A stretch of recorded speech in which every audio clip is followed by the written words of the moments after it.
Sénégal, bonjour, Nyangal National, en mode Chifaï et Tchao Sakir, si on en croit la tribune. Le journal du groupe des médias en effet révèle que Gorou Adjamarem coupe des têtes. À quel niveau? Eh bien, au niveau de la SICAP SA, de la SNHLM, de l'IPRES et autres directions. Prenons la direction de Réumi Quotidien pour savoir que Nyangal National a brandi le sabre pour décapiter qui? Bon, Réumi Quotidien révèle que Ndeketeyo, le DG de la SICAP SA et le directeur de la sécurité publique ont reçu le 45 de Hadj Bakissa, là où ça fait très mal. Par ailleurs, Réumi Quotidien d'informer que Mamadou Simbeng, copain Oumar Faye Ridial, échoue à la tête de la SNHLM. Quant à Mamadou Lamine Dieng, il a été bombardé, DG de l'IPRES. D'après Réumi Quotidien, le journal, pour finir, parle de Mamadou Kassé alias El Phénoméno, qui est désormais le nouveau DG de la SICAP SA. En tout cas, Vox Populi, dans un niaou aux allures de Garoualé, nous renseigne que celui qui prend du galon en migrant vers la SICAP SA, c'est Mamadou Kassé,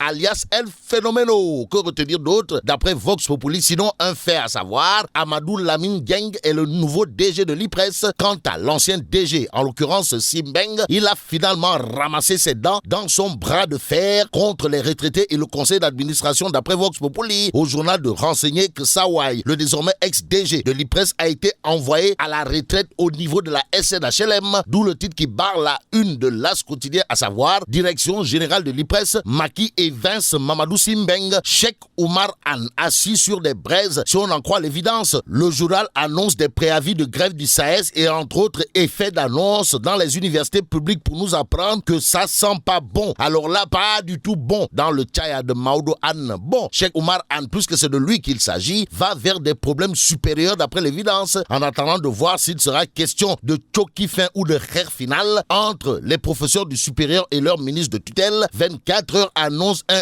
Oubité Nyangetei à 2 vitesses. Loukheweti. Eh bien, au sujet de la rentrée des classes prévues aujourd'hui, 24 heures note par exemple qu'à Kaolach, une quarantaine d'écoles sont touchées par les inondations, dont 17 dans une situation critique. Et pour ne pas faire dans le criticisme, 24 heures nous livre Kambour, il y a un déficit d'enseignants et un personnel vieillissant, voire maladif. Bref, le quotidien sur la rentrée des classes aux allures de rentrée des casses nous informe que les syndicats menacent tandis que Maki rassure les assurances de Fada Modou Diagne. À la une du quotidien, le journal du groupe Avenir Communication titre Fada Modou Diagne décortique tout sur l'amnistie, les retrouvailles Maki et Vade, sans oublier la Sonacos SA avec Fada Modou Diagne qui dans le quotidien dit Billahi, Wallahi, Talahi, Maki est un dur à cuire. Il l'a monté durant son septennat. Pour ce qui est du plan global de redressement de la Sonacos, Fada Modou Diagne renseigne qu'il tourne autour de 16 milliards, indique le quotidien.